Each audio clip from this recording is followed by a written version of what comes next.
See, I don't want to hear. I always bring up that Michael Jackson touched kids, and there's always one person. It's like his music was so good. He did, bro. There's so much proof that Michael Jackson. Ugh. Touch Macaulay Culkin. If you are a Disney adult, you were touched as a kid, and I feel sorry for you. Yo, welcome back to It's Not Daddy, It's Papa. It took about 3 times for me to say that correctly. So let's hear somebody say that 3 times backwards. 3 times backwards, Papa. Papa, it's Daddy, not Papa. Wait.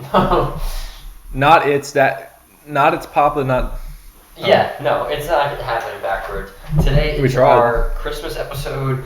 We're recording this before Christmas, but it'll be up after Christmas, so it's Christmas. Essentially, because we said so. We said so, it's Christmas, the Christmas hats are on, they stay on. Christmas hat stays on. What? Christmas hat stays on during sex. That's crazy. It's the holiday spirit. Have you ever seen this? It's the first Deadpool movie. Have I ever kept the Christmas hat on? Well, no, I was asking about the first Deadpool movie. I've seen it. I've seen them all, actually. You know when they're like fucking through like the seasons? Yeah. He's also me. killing himself through the seasons. Can we say that one? Yeah. Well, probably not. I don't know. Whatever. But they fuck through the seasons. Please edit that. They like fuck through all the seasons. Okay, yeah, I remember. Yeah, and I think they have the Christmas. And it got like Ashes by Celine Dion. Yeah, I think so. But they have the Christmas hats on, I think, for that. I vaguely remember. Okay. Yeah. Essentially what I was suggesting. What you were suggesting. But, yeah. Okay, well, let's jump into it. What's the first thing that you want to talk about? Do you have anything to bring to the table? Nostalgia is what I bring to the table. That's the same thing I would... desire for the past, a yearning. A yearning for what's long gone. Bro comes in with a yearn. I come in with, D1 yearner. Basically, I answer that the same way a woman, if she asked me on a date, what do you bring to the table? I would say the same thing. Yearning? A yearning for the past, a desire to go where you can't go. I've known Matteo for so long, and that's so funny because... Have you ever known a time when I didn't miss a time? Yeah, I've never known a time that you haven't been yearning for the past. Even when you first met me, there was something else that I was like missing. There was a yearn for the past that never existed. It was like what we were talking about in that. What came first, the chicken or the egg? Again. It was like what time was again. Yeah, but did the chicken come before the egg, or did the egg become before the chicken? What the fuck? What came first, the chicken or the egg? Because if I was always nostalgic, there had to be a time when I wasn't. But even when I was a baby, my aunt told me a funny story. Have you ever seen that one video? Yo, excuse me. Okay, your aunt told you a story? She told me a story that I didn't want to evolve from sippy cups to like some sort of bottle. I wanted to keep with the fucking sippy cup. So when she gave me like a drinker bottle, that kills me. A bottle of some kind, I chucked it across the room when I was like 6 months old. I wanted my little thing. It's because it's the desire of the past. So I was always a nostalgic being. When I was born, I spent 3 days in the hospital before I was able to leave. I did not want to leave that hospital. I had jaundice. I did not want to leave the hospital. I saw this video on TikTok, it was so funny, but it was basically like a baby playing with a coat hanger. And the dad comes in, he's like, it's a little bit too late for that one. And I died. I'm still playing with the coat hanger. And I'm like, I wish I could like have it pulled up right now, but that reminds me of what you were just describing. There's a baby, get a friend that tells you, I saw a baby playing with the coat hanger. It really reminded me of you. Yeah, I don't even know, like, are we allowed to say abortion live? Like, that's what it was a reference to. I once said, just to put the nail into abortion, I said I don't care if it's 13 months in. So if you want I'm maxing out freedom of speech. If you want to talk about abortion, I've just opened the window and I've thrown the baby I've thrown the baby out of the window so we can talk about whatever. You know what that's called? Defenestration.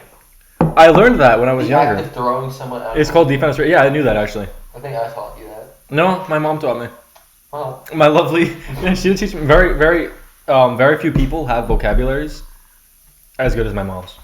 It's really cool. Really solid vocabulary she has. Very intelligent. I try to have a good vocabulary, but it kind of goes out the window. Well, I'm the type of guy where I'll use a word if I don't know what it means, and I look around the room and I hope. Yeah, speaking of words that you don't know what they mean, episode 1. I used the word delineation. So for the start of the episode opens up. Yeah, I feel like I lost some of you guys by trying to sound too smart. I'm a smart guy, but I'm not that smart. Also, peep this shirt. we're sponsored by Budweiser today. I wish, please. Please. I said that we need to draw the delineations between a daddy and a papa.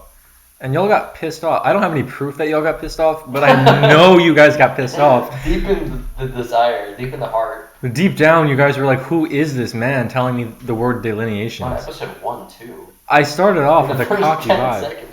Would it really be a show with me on it, though? If there wasn't some cocky, ridiculous attitude, or if there wasn't like a punchable... No, but I think that's what makes this. No. But you guys are going to love every minute of it. Yeah. But people eat this up. I'm kidding, guys, I swear. I love you all. We wanted to start a tradition. We talked about this. It's Christmas time, tradition time. Merry Christmas, y'all.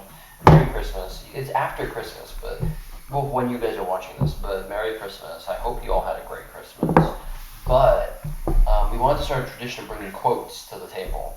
Right? This is our table. This is where we share space. We wanted to bring quotes. And you did this, and I did not bring a quote today. The goal is to have me bring something other than nostalgia and yearning to the table. But you did. But your quote was about nostalgia, sort of, right? Oh well, Was it? he got me. Yes, it was 100%. Well, I wanted to loop us back. One of them was. So I had a Pierre and Jelly quote. That's James Dean's ex-girlfriend, and a James Dean quote. We'll start with her quote. She wrote in her suicide note, not to get all sad here. This episode has to be demonetized. In the first 5 minutes, we talked about abortion. It might get a little sad, but listen. It's okay. He's here for me. He'll watch. He'll make sure everything's okay. And we're here for you guys. So whatever you guys need. We want this to be a community of love and yearning. There's a lot of love. There's always love. I love y'all. For all the people that weren't watching on video. For every single one of you that watches these things, I love you. Okay? I love you so much. What if I love you. You know what I mean? Like Merry Christmas. Happy holidays. Yo, don't forget about the holidays. You can't say Merry Christmas. The War on Christmas. Have you ever heard of this? The War on Christmas. One of our mutual friends introduced me to this. Which one? What? Red hair. Man? Man. Oh, okay. Do you know we have a friend that has red hair and is a woman? It's not daddy, it's papa. Why would... Okay. Anyway, we're sorry. We don't want to lose you guys. I forgot that you were still there. Yeah, okay. Pierre and Jelly. Oh, Christmas. War on Christmas. You've never heard of this concept? I've never heard of the War on Christmas. Okay, the War on Christmas is this, like... When I find out who's waging a war on Christmas... Oh, it's Republicans. Are you serious? It's Republicans are waging a... Oh, like, they are on a... Like, well, technically, it's, like, the left. But, like... Yo, it's not okay. It's called... There's, like, books and stuff, but, like, the book is The War on Christmas... How the liberal plot to ban the sacred tradition. I'm just thinking of that scene from Nightmare Before Christmas where Jack is in the sky and they're shooting missiles at him. Is that the War on Christmas? Where his thing is going... You know what I'm talking about, right? Where his fucking Santa carriage is going down. Rudolph is getting, like... It's because we said Happy Holidays, because that's, like, a liberal phrase. Like, look, Yeah. This is an article. The idea of the War on Christmas has turned things like holiday greetings and decorations into potentially divisive political statements. Yeah, People they are. who believe Christmas is under attack point to inclusive sayings like Happy Holidays as liberal insults to Christianity. Well, do you remember the time we were in a deli and I walked out and I said Happy Holidays? This must have been a year ago now. Probably exactly a year ago. We were in the deli on Highland. I can't think of the name right now. Okay. And I said Happy Holidays. I got barely any response. And one of our dear friends said, "You can't say Happy Holidays. It's Staten Island. Get the fuck out of here." And I was like... That's ridiculous. I don't know. I've not heard of this concept. I just think Happy Holidays sounds more put together. Because I'm talking about New Year's too. I don't care about... You know what I mean? I'm not even saying it with the intention of like, oh, not everybody celebrates Christmas. That's cool. But I'm mainly saying it because... There's other holidays. There's other holidays. There's New Year's. Half the time I'm more excited about New Year's than I am... I'm way more excited about New Year's than Christmas. Hot take, but like... Yeah. How is the camera lagging? 2024. Or was it? I don't know. It was, yeah. 2020. Excuse me, too. I just like for Christmas for it. The camera is lagging because... Full transparency, we try to do a different setup. We don't know if it's working. We try to go from an online setup to an offline setup to be able to record with no internet. And somehow still the camera is lagging. We don't know. We're not tech experts. We're not. I was about to say, I don't even know if this has a pause feature. No. We just have to end it when we end it. Or we could just do that and cut it out. Yeah, okay. But back to reality. Oops, there goes gravity. Is that how the song goes? I don't know. You would song? have to ask Eminem. He's not here. Is Eminem in the room with us? In the room? Where? No. It's crazy. We have a Timothy Chalamet Funko Pop now. We got a set. Okay. Yeah, for those of you who have been saying we don't have a set, I want you to look at this and I want you to take the set and I want you to soak it in. Let's go through the letters of Abigail Adams, the complete collection. All I'm saying is I don't know what Abigail Adams looked like, but if you have a complete collection of letters, you are a straight baddie. I don't want to hear it. Like, look at this. Look at this. Look at I this. want a woman who has a collection of letters. What happened to that? Yeah. That's attractive. An unusually accomplished letter writer, spirited and insightful, her correspondence offers a unique vantage on historical events in which her family played such a prominent historical role in. Hell yeah. This is really cool. Then we have Timothy Chalamet in all of his Willy Wonka glory, and we have Timothy Chalamet in all of his Christmas glory right here with us. We have this.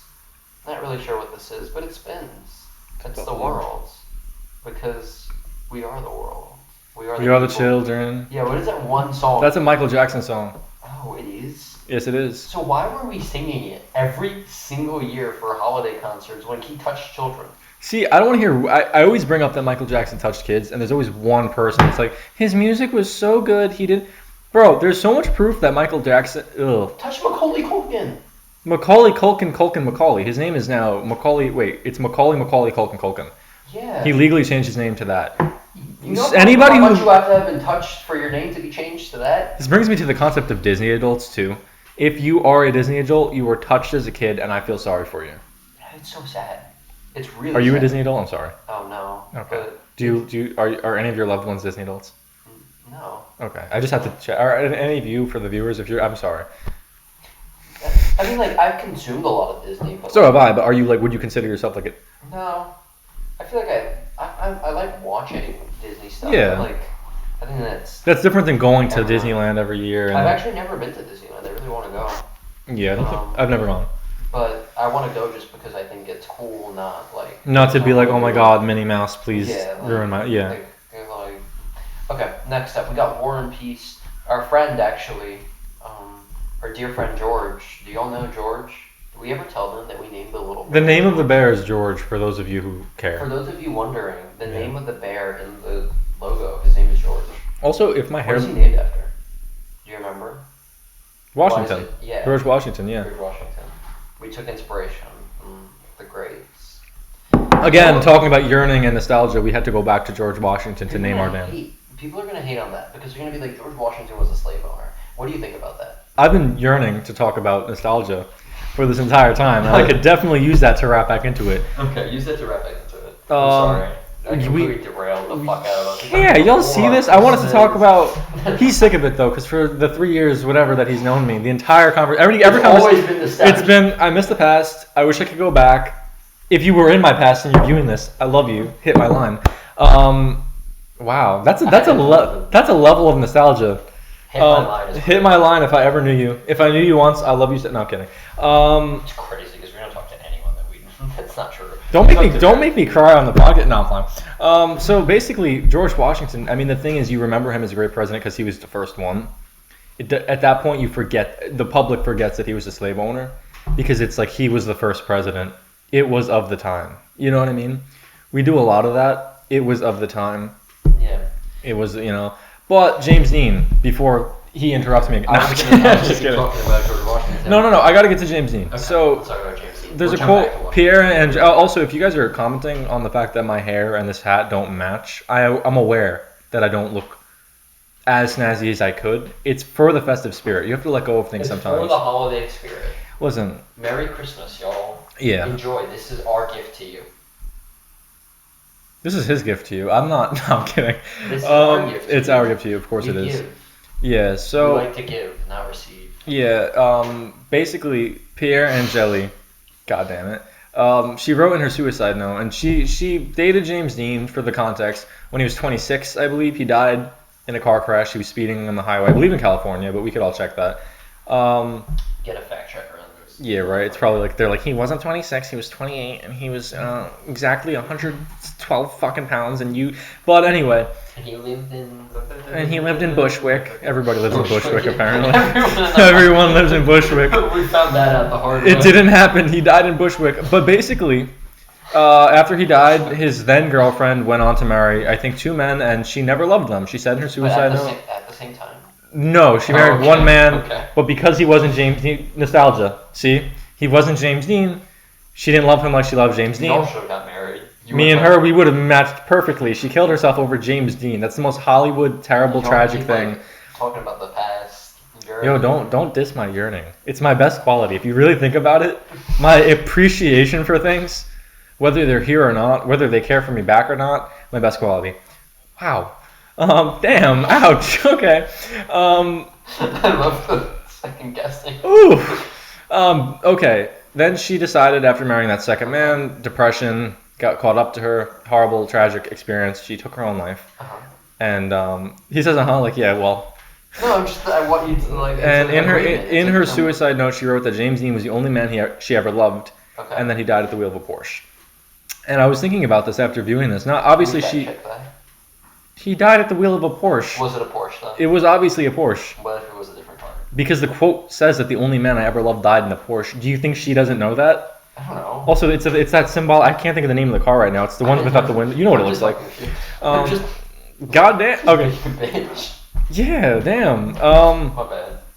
But I was thinking about James Dean's view the way we view him in American culture. He only came out with 3 movies. He reestablished American fashion with the t-shirt and jeans idea. And in those 3 movies, we still remember him as one of the most beautiful, talented people of all time. Begs the question, right? Mm-hmm. Does impermanence make things more beautiful? You want to know what's really funny about that? No, I want to know if impermanence makes... I'm kidding. No, about the James Dean thing, like how integrated he is into the zeitgeist. There was someone that you know, your ex-girlfriend. Which, bro? What? Which one? You'll know when okay. Was she a girlfriend, or was she just somebody that yearned her way into believing she was?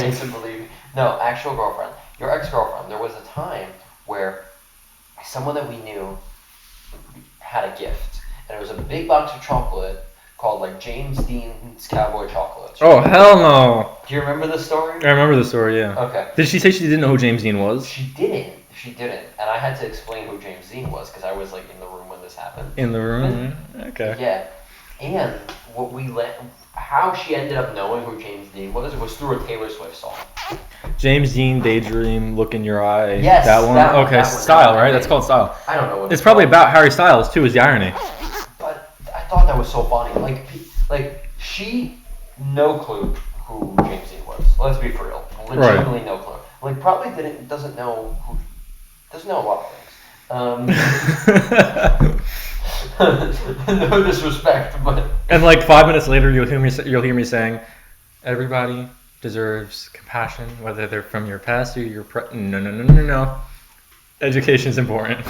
Yeah, you need to have some level of self. I really think that needs to go on like your resume at that point. Like I don't know who James Dean is. I won't look it up, but I'll put it on my resume. Like future employers need to know that about her. I think employers need to know a lot more. But I just thought it was really funny. Back to is impermanence beauty? Was that the thing? Yeah. Does the fact that James Dean died make us view him in a more beautiful sense? Does the fact that JFK died make us look at him as, again, the most beautiful American president? Does fucking Jimi Hendrix's early death, same thing. Marlon Brando turned ugly. Now we watch Streetcar Named Desire and say, wow, he was so fine.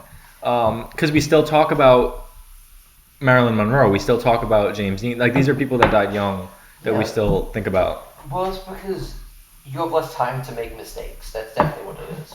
It's like, over the course of your life, you can, like... You get to be frozen in your peak. But you get to be frozen in, like, honestly, like, to be, like, without criticizing the human race, like, most humans kind of peak around, like... Their 20s and 30s. Like, their late 20s and early 30s. And then, like, that, like, you build up to that moment, and then everything after that is a slow decline. Mm-hmm. Right? Like, your, like, physical health and everything. Apparently, it's all going to change with all these new bullshit.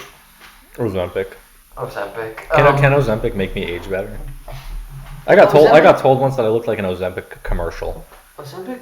And I will repeat that joke every day. Like, I feel like everyone, like... Looks like an Ozempic commercial? Looks like an Ozempic Unless commercial. they're, like, either before or after. Like, yeah. Notice I couldn't entertain that topic for, like, too long. I just find it funny because it's such a new thing, and it's like, I'm just opening this globe. It's like, why is that such a big deal? I don't get the whole thing about Ozempic, but I don't get it. Do you get the hype behind Ozempic? Well, every celebrity uses Ozempic now, and it's become like the... Is it Ozempic or is it Coke? I'm sorry, It's Coke and Ozempic, but Ozempic is really big. It's like the get-rich-quick scheme for being skinny, the get-skinny-quick scheme. But also, Ozempic skinny is a very specific type of skinny. Like, I can immediately look at somebody and tell that they're on Ozempic. Was James Dean on Ozempic? I don't think so. I think I could prove that he wasn't. Okay, so the idea that I was entertaining is like, if something's gone, does that make it more beautiful? Because you can have it frozen in that image. That's why we started with these jokes flaming me for, I'm always yearning for the mines and the good old days. But they use that in the fucking new Minecraft movie. I don't even know what I just referenced. It's like the one Minecraft thing, the Trojan yearn for the mines. Yeah, what is that? It was a meme, and it like spread into like the Minecraft culture because like mining Minecraft. And now it's in the Minecraft movie. Yeah, I saw it in the trailer. First of all, I don't like Jack Black. Get him out of my... Make a Minecraft movie of all things. I would have seen a Minecraft movie, but just not with Jack Black. No, why would you have seen it? Because I would have. I grew up with Minecraft. Ha ha ha. No, you didn't. I played Mad Minecraft growing up, but the joke was, you missed it. It's fine. Okay, you didn't play Minecraft. I played Mad Minecraft growing up. I'm not kidding. I must have clocked like 20 hours a day on Minecraft. It's crazy. I played so much fucking Minecraft. It's not even fun. We're going to go into like the Minecraft pipeline. I played so much. The pipeline. How'd you avoid it?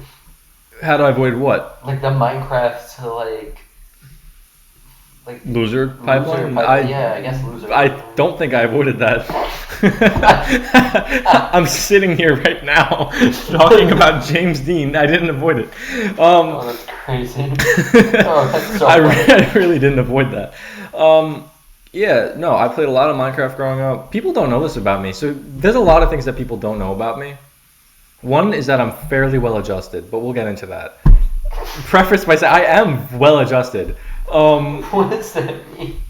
You don't know what well adjusted means? No. Oh, this is going to take another 5 minutes.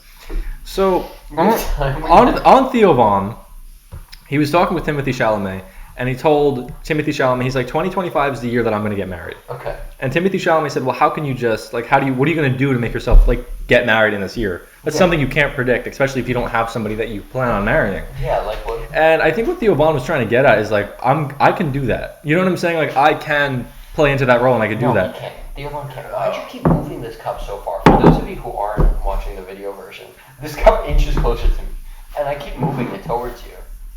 And you keep sending it back. The weight of the future is coming towards me. I'm rejecting it. I know. You're like yearning for the pet. Just take the fucking cup. This is why my favorite book is The Great Gatsby, for those of you who know what that is. Because basically this guy, Jay Gatsby, wants his ex-girlfriend so bad that he gets rich for her, and then he ends up getting shot for her. I don't want my ex-girlfriend, or any ex-girlfriend for that matter, but any like ex-situationship that did not care for me whatsoever. I love you. I would take a bullet for you. Any of y'all. That's a long list of people, which kind of defeats the point. But the bullet still will be. The bullet will be taken for you. There's a select. No. There's a select one that don't give a fuck about me, but it's all right. Listen, basically, Daisy doesn't give a flying fuck about this guy Gatsby. He dies for her because years later, by the way. You spoiled the whole book. Bro, if you haven't read Gatsby, I don't know what you're doing. I have 7 copies. Hit my line, I'll give you one. I got you. You got me a copy. My mom got me one. My brother got me one. But they're all beautiful. I cherish them all. You would never be able to keep a copy for me if you borrowed one because each of them serves an emotional purpose. This is his favorite book of all time. This is the only book. But now, I don't know if you've ever put 2 and 2 together why it's my favorite book. No, I have. It's because of this nostalgic. It's because I'm a nostalgic person. But basically, what I was getting at with this nostalgia bullshit was... Sometimes, where the fuck was I? He derails everything I say, and I can't stay in the past for too long because he drags me out of it. Which is what a good friend would do. Because you can't live in the past. There's a quote that Nick Carraway says. He says, "You can't repeat the past." Gatsby says, "Why, of course you can." And they say that after the car accident. But for those of you who haven't read the book because you're fucking losers, you wouldn't know what I meant, right? That book is so short, but there's so much shit that happens in it. It's the best book ever. Pull up our damn list Okay. and revisit the past with me. Okay. I wrote a list of things that I yearn for, and he will... If you insist. Of course I insist. Okay. There's the war on Christmas. Where the hell is our list? Okay, I'm going to read a topic off of this list. Shoot. What? Shoot. Topic, and I'll make a way to make it pathetic yearning. What do you need to consider yourself successful? My next situation... I'm still reading. Oh, okay. How many of those needs are a result of societal pressures?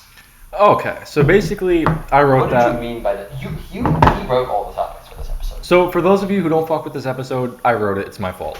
No, just say fuck you to them. Yeah, honestly, fuck you. How's that? That was kind of... Frozen camera? How's that, frozen camera? Please explain to me how the camera's frozen and offline. So basically, the camera is frozen because it's trying to freeze time. Basically, there's a moment in The Great Gatsby where when he invites his ex-girlfriend over to his best friend, her cousin's crib, he has her cousin invite her to his crib. That's some shit I would do. If you're any of my ex-situationship's cousins, please have us both over to your crib for therapy. And then he knocks the clock off of the wall and he catches it for the symbolism of freezing time. But basically, the point that Nikita just brought up, what do you need? This is a completely different point. But this is you related it back to nostalgia. I mean, it's similar in a way because I can relate it back to nostalgia really easily. I think you can relate everything back to nostalgia. Move on from the past. What if things I care about are in the past? What if they live there? You know what I mean? They can't live there because you're still here. Like, you're here. I'm here, but a lot of people I love, a lot of things I care about are there. But can you find those same things in the present? Clearly not. It's because you're only looking towards the past. Not really. I think I spend a lot of time in the present, and the only thing I could often think about is this does not have the magic that the past had. Which is why I bring up Frank Sinatra. It's why I bring up James Dean. Yeah, but then we look at the past, and the past was James Dean that good of an actor? No. I guess that's the point we're trying to make. You look, and then but think about it, Frank Sinatra. Did we ever get a better vocalist than Frank Sinatra?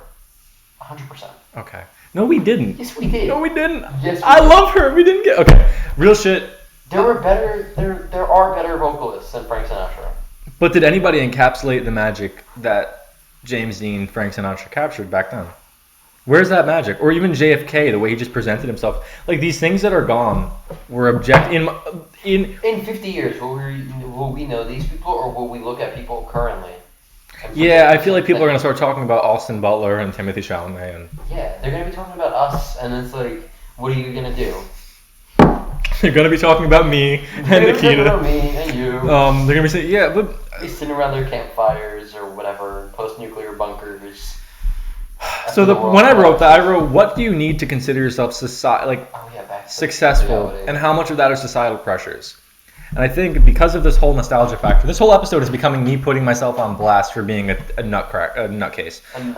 Nutcracker. Basically, Happy holidays, I think I've spent the last year and a half of my life treating life like a race to the finish line. So, like, how many things can I put on a list to say that I have that I'm proud of? Like a job that I'm proud of, a school education that I'm proud of. You do that, you put things on a list. What do I want? What do I need to be successful?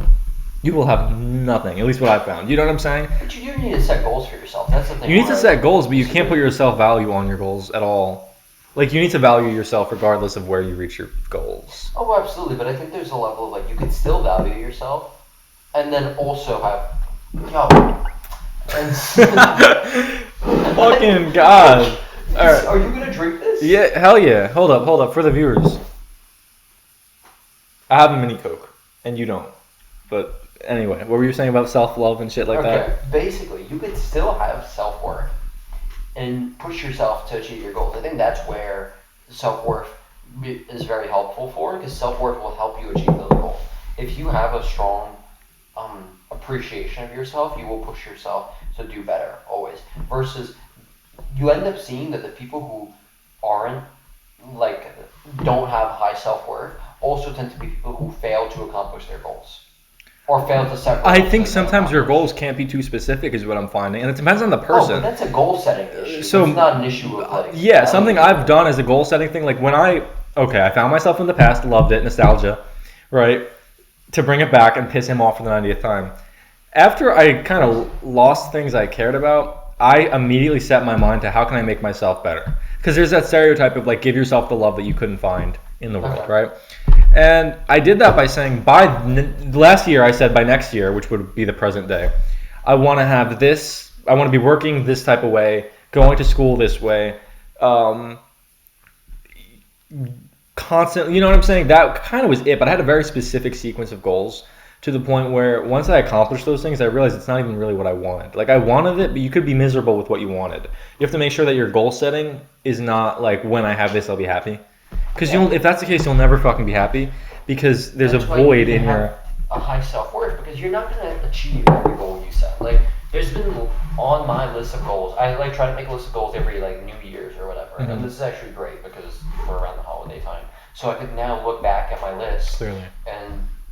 Confirm if I've done those goals. But a lot of times the goal will repeat. And if you haven't done that, then you can't beat yourself up over it, is the point that I'm trying to make. You can't.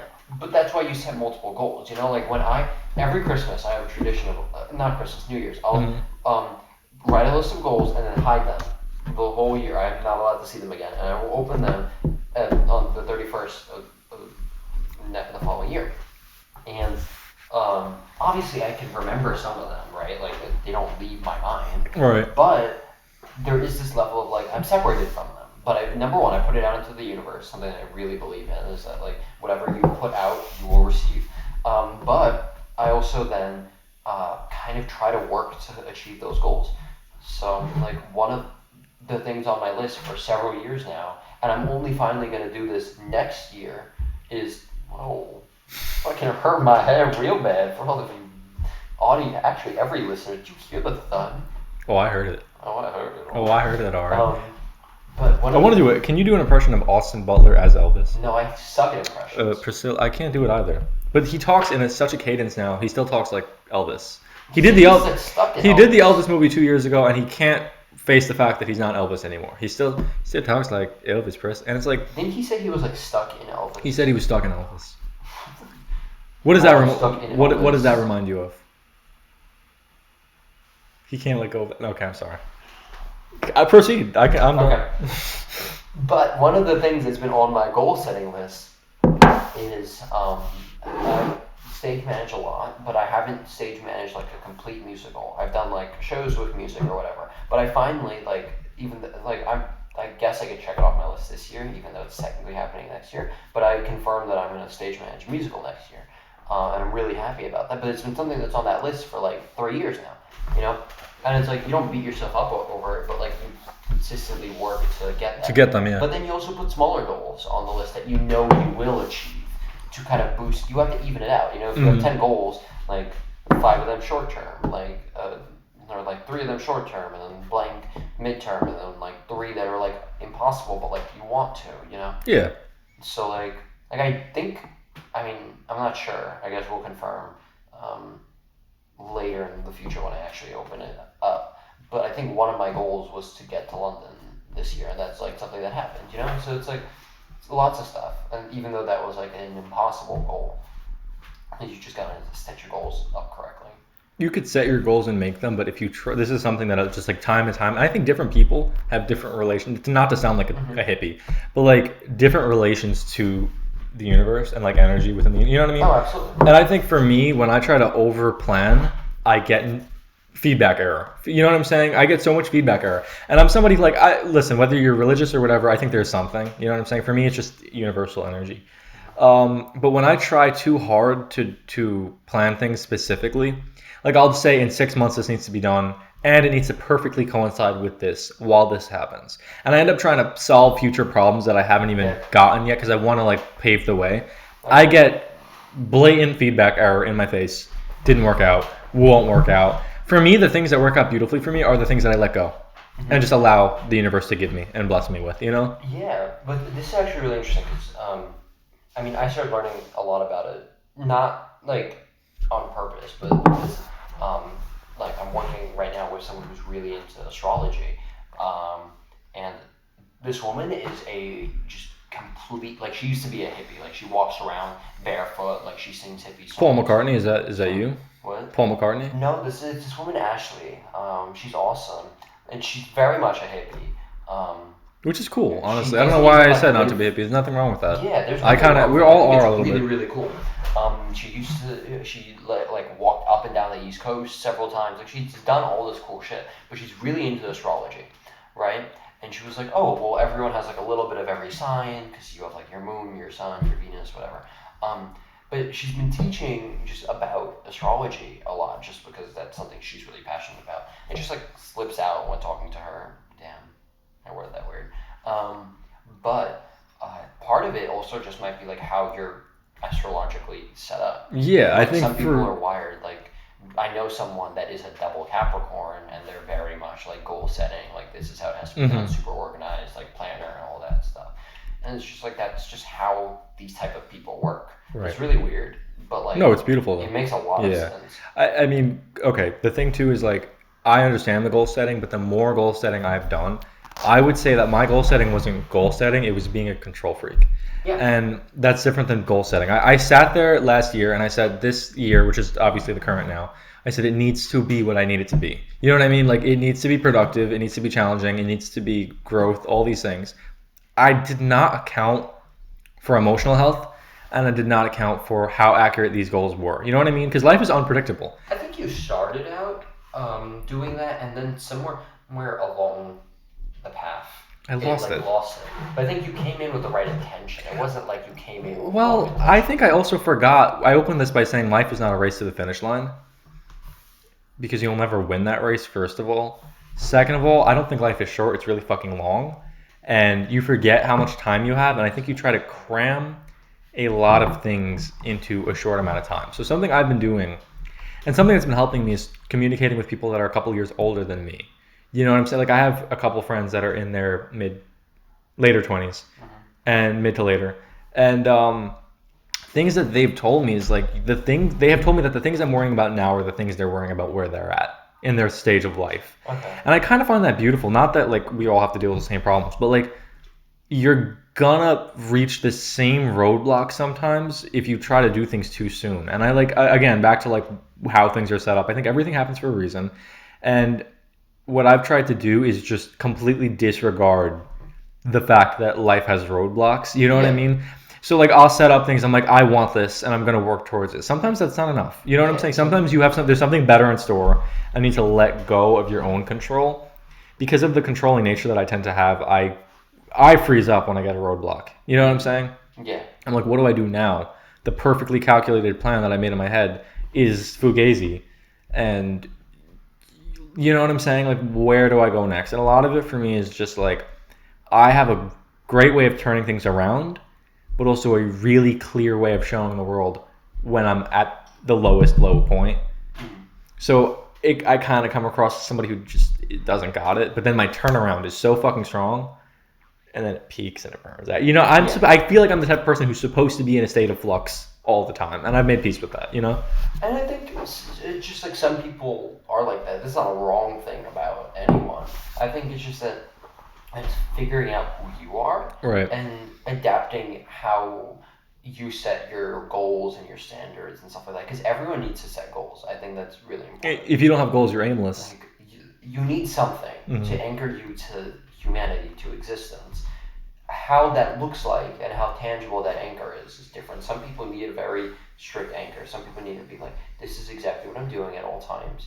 And they can't function without that. And then some people just need like, I'm like gonna do this. And that's it. And that's how they live their whole life. And there's nothing wrong with that. It's just how you have to learn how you work and how to create a surrounding around you that, number one, understands how you work and can adapt to how you work. Yeah. You know? I mean, also, a lot of it is understanding. Like, I see it as a waterline. Uh-huh. When too many tasks build up, you are below the waterline. So if you're jumping, you're not going above water. Do you know what I mean? The goal is to be as high above water as possible to stop yourself from drowning. But you have to make peace with the fact that you're not always going to be in a nice little rowboat on top of the waterline. Sometimes you're going to be low. You know what I'm saying? Yeah. So the amount of effort you're taking to swim yourself up, you have to make room for.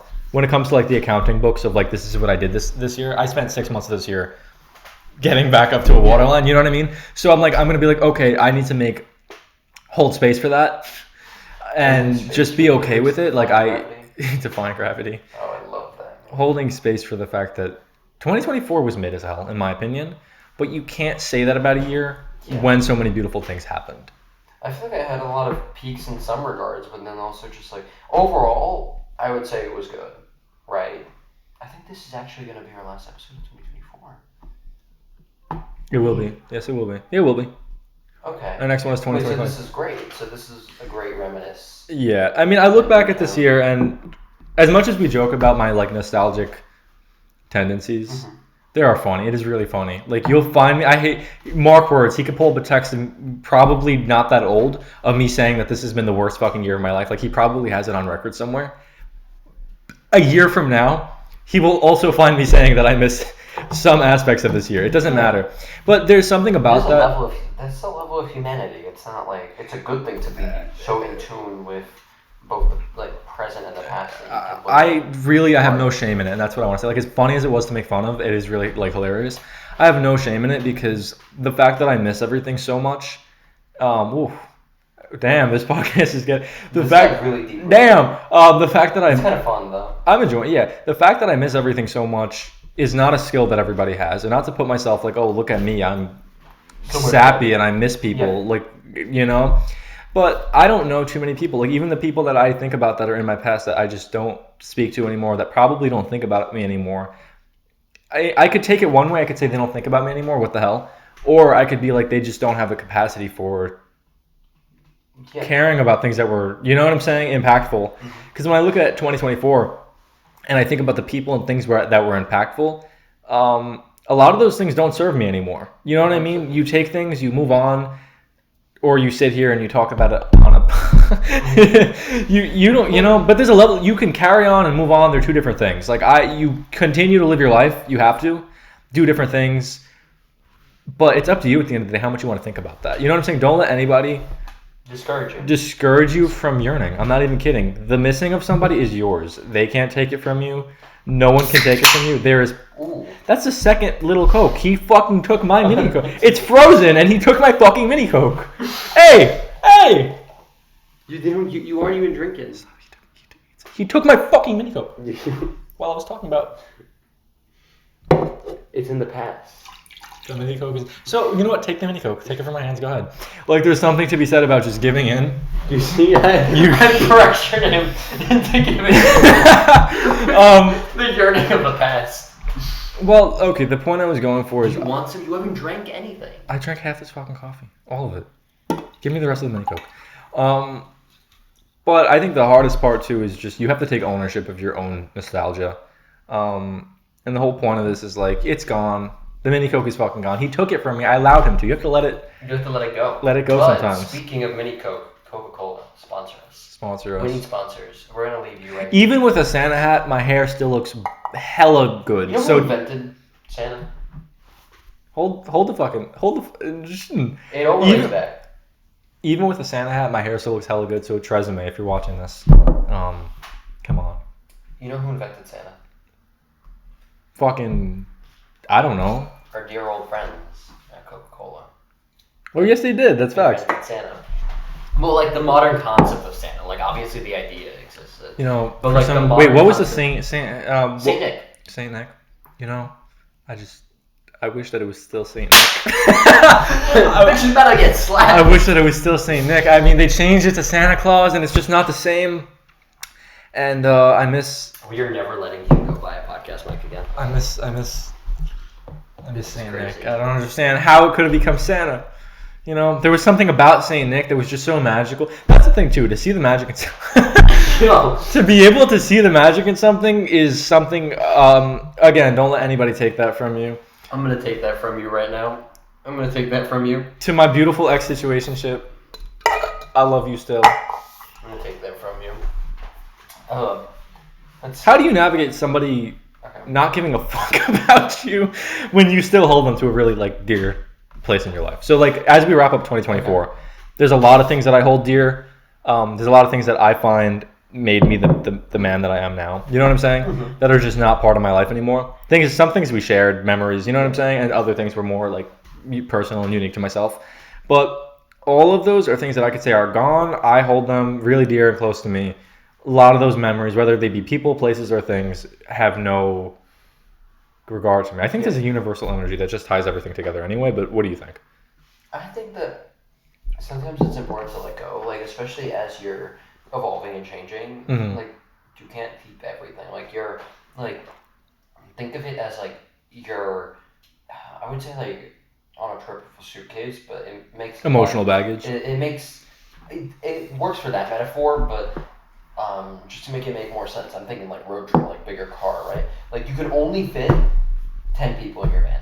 Yeah. That's the max amount of space for. You could sit someone on the roof, but they're not going to stay on the roof forever. You know, like you'll have to swap them out, or they're gone. Like Right. everyone has a certain capacity to how big their van is with people and items and whatever, and that's it. Sometimes you gotta leave them in fucking Denver, Colorado to fend off on their own. Like, there's nothing you can do about it. Denver, Colorado. Yeah. They could say Tulsa, Oklahoma. Don't get me. Fun fact. About Tulsa? Yeah. Do you know anything about like the Tulsa massacre? No, I just know about Tulsa because I've been reading up on Zach Bryan a lot, but This is actually really interesting, and it's this thing that like I'm really upset that like this was never taught in a school. So I'm just gonna pull up like actual information because I think it's such an important thing, and I'm like, damn, the fact that this was never. You've never heard of the Tulsa Race Massacre? I haven't, no. Okay. So, have you ever heard of Black Wall Street? You ever heard the term? I've heard the term. I'm not familiar. Okay, Black Wall Street was Tulsa, Oklahoma, and basically it was a 2-day long like white supremacist massacre. Well, that's not good.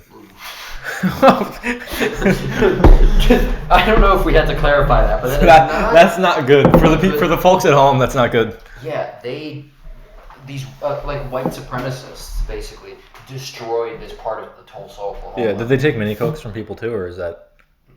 Damn, damn, that's crazy. But yeah, no, it's like an ethnic cleansing massacre. Oh, that's really not good. They burned down like so much. Okay, it's just like up to like 200. Like no one knows how many people died. Like injured, like 800 plus died. A bunch. A bunch. Yeah, let's put that in a magazine somewhere. What? Died a bunch. Well, like you don't even know because it's not documented. It's very much not documented to the point where, you know the Watchmen. Yeah.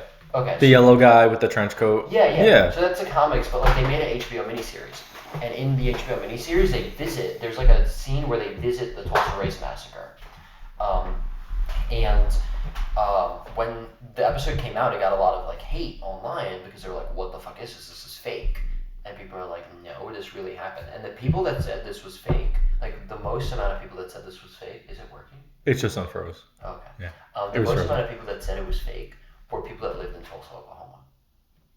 Is that like some Stockholm syndrome type? No, it's just because these people don't want to admit that like this is something that happened because it's that shameful. It's the largest massacre on U.S. soil before 9/11.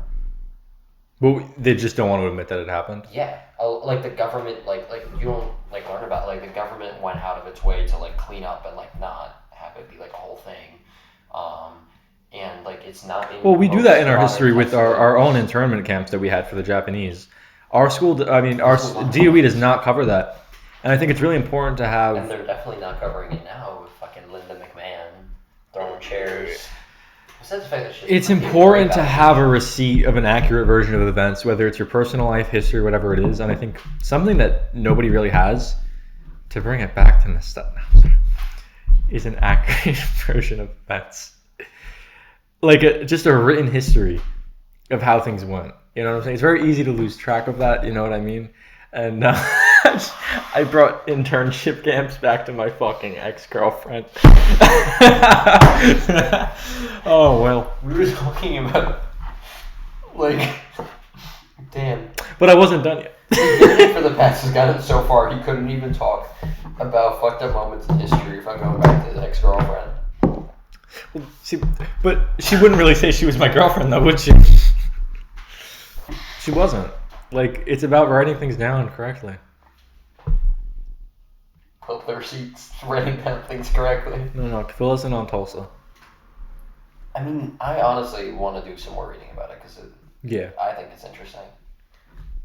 Bro's looking at me like I'm crazy. It's really interesting. But I just found it crazy how so many people were like, this couldn't have happened. They're like, this is fake. I think that was the most interesting part. Are you okay?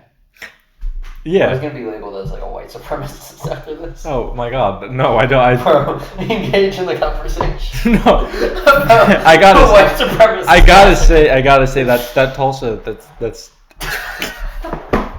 he got me, bro. This is a fucking setup. He brought up, we were talking about nothing related to Tulsa, and I brought up Tulsa, Oklahoma, and he goes, brought it up. But then he brings up the fucking massacre. Nobody asked him to do that. No one. Tune in. Be engaged. Be engaged in the present, not the past. Exactly. So back to you being a white I think. supremacist. Whoa! I have to clarify. I think it's gonna be crazy. All of these events are truly horrible. Can this go online? Oh.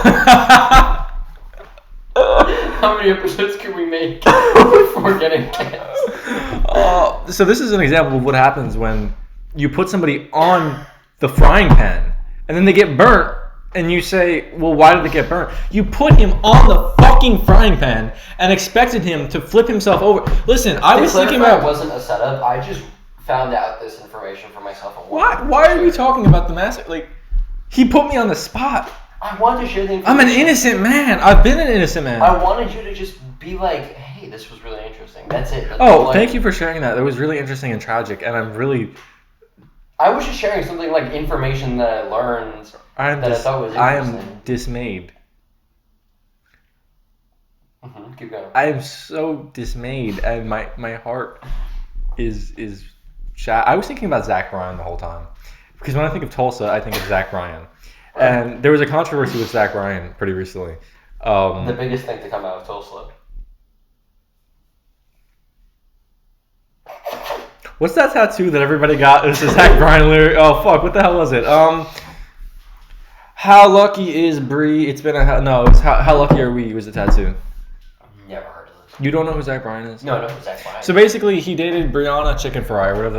LePage. I heard some of this drama, but not enough. And he verbally and emotionally and probably physically too abused her. Okay. And because he's an emotionally intuitive singer-songwriter guy, everyone's like, that's so fake. Everybody's like, I was a fan of him for years, and I can't listen to him anymore. Is he the guy who made like Chicken Fried? That's Zach Brown. But his girlfriend is named Brianna Chicken. I never liked Zach Brown has some good stuff, but I never was able to listen to that. What song did this guy make? Zach Bryan? Whoever you're actually talking about. I'm talking about Zach Bryan. Okay, I'm gonna search up what song. 28 is a decent song. High Road. Country, right? It's singer-songwriter. I wouldn't call it country. I hate the term singer-songwriter. Why? Because it doesn't define a genre. Yes, it does. It defines a type of person. No, it doesn't. But the person creates a genre. But you're telling me that like this guy makes the same music as singer-songwriter Lizzie McAlpine? Yes. No. Yeah. His has a country flair, but that's the point of singer-songwriting is that it's different. Yeah. But like... I would put Zach Bryan, Phoebe Bridgers, Lizzie McAlpine... in the same category. Like rock music and call it a singer-songwriter. No. The singer and the songwriter. No, because it's about the instruments used. Are we sure about this? Yeah, it's an acoustic guitar and a voice. Oh, I've seen this guy. Oh, why does he look like that? Ew. Yeah, the Great American Bar Scene. That's the album named, right? I listened to that album when it came out and I loved it. I just 27.8 monthly listeners. Crazy. Yeah, no, he's phenomenal. Well, he's a great artist. It's just I can't back these people that pretend to be so emotionally intuitive and then aren't. You know what I'm saying? Even there's a clip of him getting arrested and he's like, I'm a famous artist. I can't give you my location. Bro, you were speeding in a school zone. Like, Just own up to it. And now I'm just looking up about singer-songwriter because it says like Bob Dylan, Bob Dylan is the quintessential Joni one. Yeah, Mitchell. she's great. I love Joni Mitchell. Who else? Woody It's gonna say Paul Guthrie, Simon probably. Paul Seeger. I don't know who the fuck that is, but I know who Paul Simon is. Woody Guthrie. He's the guy who did the this Machine Kills Fascists. Yeah, Buddy Holly, Hank Williams. I guess but dude, they don't sound the same. That's what's really because it's a point of like taking a guitar and writing something and doing it on your own. You know what I'm saying? That's why it's my favorite like genre of music. I think it's really interesting, but I don't know. I feel like you can do it in different like capacities. Yeah. Yeah. Okay. I'm like trying to think of people that don't fit in this genre, but like are singers and songwriters and use one instrument. It says Neil Young, Paul Lennon, John Lennon, Paul Simon. Even McCartney. Like it's just about writing Neil your own. Diamond? I wouldn't really. Neil Diamond is listed as in this category, but he's not. Carole King. Yeah, she gets it. He definitely gets it. Ringo Starr, Elton John. Like the more I read this, like the less it makes sense. Sylvia Plath, but she's not a. Oh, she's a poet. Never mind, that wasn't the list. Beyonce. Beyonce is not a singer-songwriter. I guess she is. She can play the guitar and sing. Yeah, but that's what I'm saying. But that music is not the same as. It doesn't matter. It's a singer-songwriter is a genre, but it's a way of the genre is defined by how you create it. Does that make sense? I guess. Yeah. But it's like I don't know. I feel like a genre. Well, actually, no. I'm gonna hard truth. Genre is a marketing tool. Genre doesn't exist. What do you think? Hard disagree. Hard disagree. Hard disagree. You have a genre when you make music. So, for example, when I sit down and I make music, right? Mm-hmm. All I can do is play the guitar. Yeah. Maybe like I know a little bit of piano. Like I can't really play it. Like I'm a guitarist. And I'm not a good singer, but all I can do, and I could play the guitar. That's like about it. That's something I would say I'm qualified to do. Okay. I can make music in that singer-songwriter genre. It does not matter what genre I'm playing in. No matter what, it'll come across under that genre. Nothing I write will ever be qualified. It could be qualified as folk, but even then, folk is not clarified by the. It's a marketing tool. Folk is no. Well, folk is clarified by a time period. That's how you define folk. Genres and a location. It's every single category. I'll tell you because I know the origin of genre, like where the term came from. He knows. From? No. This is really interesting because I feel like I've had this conversation before, but I really like theater, and genre comes out of theater. Like okay, its roots. Its actual roots are in Shakespeare. Like when they published Shakespeare, they needed to title his like collection of plays because. Right, when it's really expensive to print a lot of plays at this time, and the only way that they could really make it worth it is to print all of them at once. There used to be like smaller editions of like individual plays, but it only made sense to print all of them at once. But he has a lot of plays, right? He has 37 plays. How do you put them all together in one book?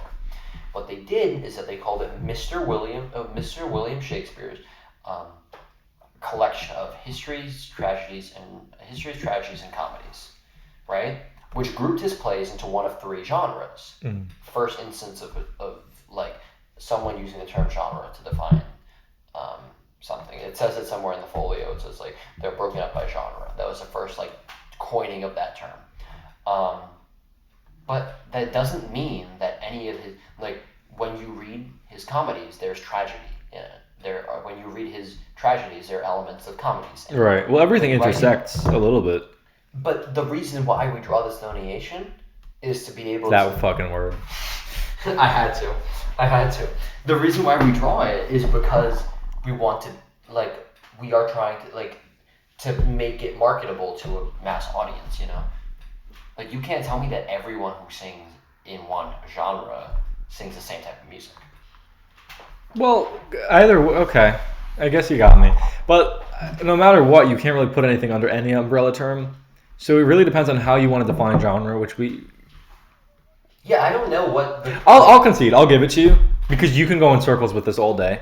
I think you can, but I want to, like come back at me. Like, I want to hear this. It's what I said. Like, I think location and method of creation defines a genre. You know what I mean? So, like, think back to Bob Dylan. He like invented folk technically. But did they sit there and they were like, I am gonna write music? No, in folk. No, he thought he was gonna write music. It later became defined as folk because of that village music scene. No, it's not fake. You put the title on it later. Just because, okay, World War I is still, we call it World War I. Just because World War II happened doesn't mean that the terms are fake. Yeah, it was, because at first it was called the Great War. Yeah, you could later call it folk music because of this historical context that becomes added to it.